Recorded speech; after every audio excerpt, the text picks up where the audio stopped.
Finally आपके EMIs कम हो जाएंगे।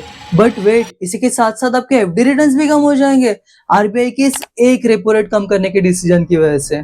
और ये bank CRR, cash reserve ratio और रेपो रेट दोनों एक साथ कम करना क्या सच में कोई मास्टर स्ट्रोक है जिससे देश तरक्की करेगा, या इससे इन्फ्लेशन बढ़कर महंगाई को ही कंट्रोल करना मुश्किल हो जाएगा? पर एक बात तो है, मास्टर स्ट्रोक हो या रीजन ऑफ इन्फ्लेशन, मानो या ना मानो आरबीआई का ये एक बड़ा डिसीजन है जिससे हमें इन्वेस्टमेंट और बिजनेस दोनों में काफी सारी नई अपॉर्चुनिटीज मिल सकती है जो हम आगे देखेंगे। MPC felt front-loading the rate cuts to support growth. Accordingly, the MPC voted to reduce the repo rate. It's not always clear how a rate cut might affect investors. यार अक्षय, ये रेपो रेट की वजह से EMIs कम हो जाएंगे ये तो पता चला, पर ये एफडी के रेट्स क्यों कम हो जाएंगे? आइडियली अगर बैंक को प्रॉफिट हो रहा है तो एफडी के रिटर्न्स बढ़ा के थोड़ा पैसा तो अपने एफडी होल्डर्स में तो बांटेंगे ही ना।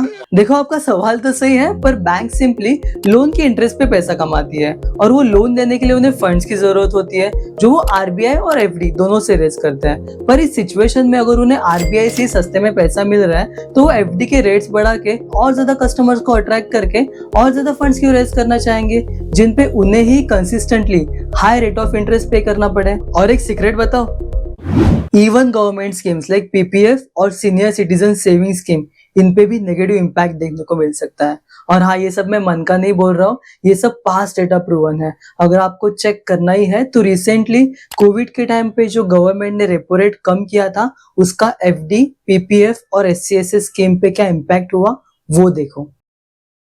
पर ये सब रेपो रेट और सीआरआर अभी क्यों कम किया?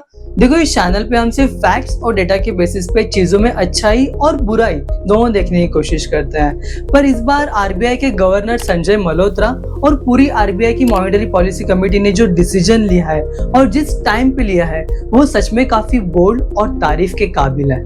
हाँ, इस डिसीजन की वजह से देश की लिक्विडिटी बढ़कर हाई इन्फ्लेशन का रिस्क तो है ही, पर this is a perfect time to focus on this opportunity of growth जो हमें करंट ग्लोबल सिचुएशन, हमारे कंट्रोल्ड इन्फ्लेशन और बढ़ रही डोमेस्टिक कंजम्पशन की वजह से मिल रहा है। हमने हमारे लास्ट वीडियो में ये कहा था कि यूएस और चाइना के बीच चल रहे टैरिफ वॉर और ओवरऑल ग्लोबल सिचुएशन की वजह से पूरी दुनिया एक अल्टरनेटिव मैन्युफैक्चरिंग हब की तलाश में है और India is a perfect candidate for that. पर उसके लिए हमें हमारे मेक इन इंडिया प्रोग्राम पे और ज्यादा इन्वेस्टमेंट और फोकस करने की जरूरत है और लगता है आरबीआई ने हमारी सुन ली। आरबीआई का ये डिसीजन मैन्युफैक्चरिंग जैसे कैपिटल इंटेंसिव सेक्टर की इन्वेस्टमेंट बढ़ाने में डायरेक्ट मदद कर सकता है।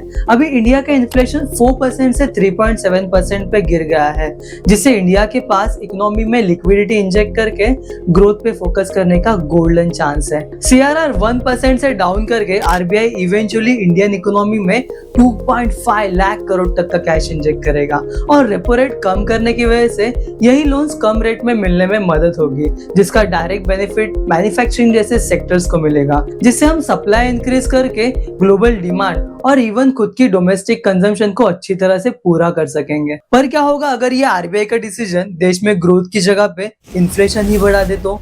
इसी के प्रिवेंशन में आरबीआई ने अपना मॉनेटरी स्टांस अकोमोडेट से न्यूट्रल पे शिफ्ट किया है। It means they will wait, assess, observe और उसके बाद ही आगे के स्टेप्स लेंगे, जो काफी वाइज डिसीजन है ऐसे बोल्ड स्टेप के बाद।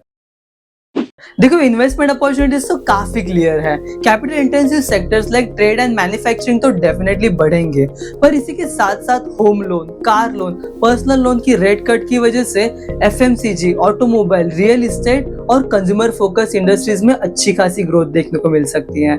और बैंक सेक्टर्स तो पॉलिसी अनाउंसमेंट के बाद बढ़ ही रहे हैं, तो सोच समझ के इन्वेस्ट करना और हाँ, अपना पोर्टफोलियो डाइवर्सिफाई रखना, क्योंकि यहाँ पे ग्रोथ के साथ साथ हाई इन्फ्लेशन का रिस्क भी है। बिजनेस पर्सपेक्टिव से जैसे हमने हमारे लास्ट वीडियो में कहा था कि this is a good time for manufacturing और ग्लोबल ट्रेड, और आरबीआई की ये ग्रोथ पॉलिसी इन बिजनेसेस को डायरेक्टली फ्यूल करती है। देश में लिक्विडिटी बढ़ने की वजह से बाकी बिजनेसेस भी अपना माइंडसेट ग्रोथ पे शिफ्ट कर सकते हैं, अपने सेक्टर में हॉरिजॉन्टल और वर्टिकल एक्सपांशन कर सकते हैं, न्यू टैलेंट हायरिंग और इनोवेशन पे फोकस कर सकते हैं। आखिर में हम इतना ही कहना चाहते हैं कि देखो, आरबीआई की ये पॉलिसी डबल एज सॉर्ड मतलब दो धारी तलवार की तरह है, इसीलिए भागो पर याद रखो अगर गिरे तो वापस से खड़ा भी होना है, तो keep your backup plan ready. And lastly, as we always say, subscribe, जिसको आप हर बार इग्नोर ही कर देते हो, तो लेट इट बी।